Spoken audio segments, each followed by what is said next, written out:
നല്ല വെയിലത്ത് കൽപ്പാത്തി കാണാൻ പോയ കഥയാണ് കേട്ടോ ഇന്ന്. ആക്ച്വലി ഞങ്ങൾ രാവിലെ നേരത്തെ ഇറങ്ങണം എന്ന് വിചാരിച്ചതായിരുന്നു, പക്ഷെ പല പല സാഹചര്യങ്ങൾ കൊണ്ട് ഞങ്ങൾക്കത് പറ്റിയില്ല.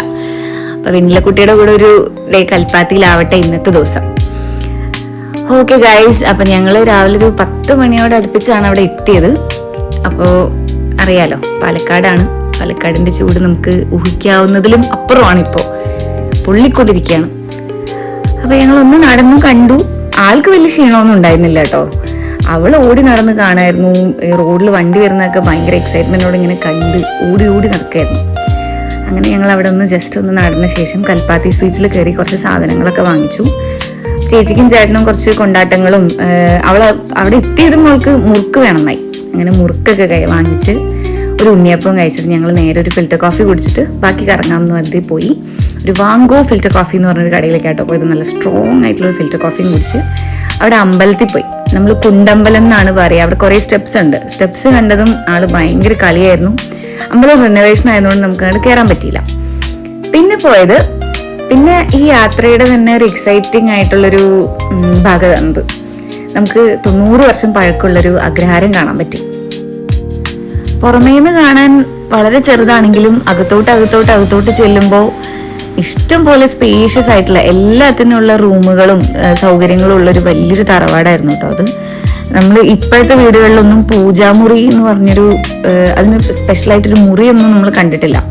പക്ഷെ പണ്ട് ഒരു മുറി തന്നെ അതിനുണ്ടായിരുന്നു. ആ പൂജാമുറിയായിട്ട് തന്നെ ഒരു റൂം പോലെ തന്നെ അവിടെ ഉണ്ടായിരുന്നു.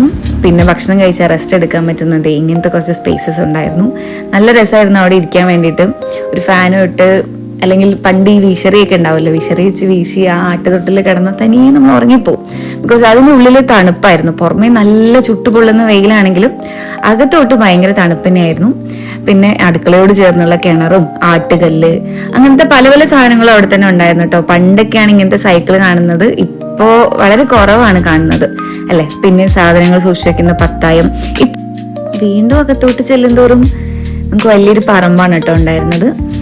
അവിടെ നമ്മുടെ മാവുണ്ടായിരുന്നു, തെങ്ങ്, വാഴ, നാരങ്ങയുടെ ചെറിയൊരു ചെടി ഉണ്ടായിരുന്നു. പിന്നെ മുല്ലവല്ലി, റോസാപ്പൂ, ചെമ്പരത്തി, കറിവേപ്പില, അങ്ങനെ കുറേ അധികം സാധനങ്ങളുള്ളൊരു വലിയൊരു പറമ്പ് തന്നെയായിരുന്നു. അവിടെ തന്നെ ഈ വാട്ടർ ടാങ്കും കാര്യങ്ങളൊക്കെ ഫിക്സ് ചെയ്ത് വെച്ചേക്കുന്ന കേട്ടോ.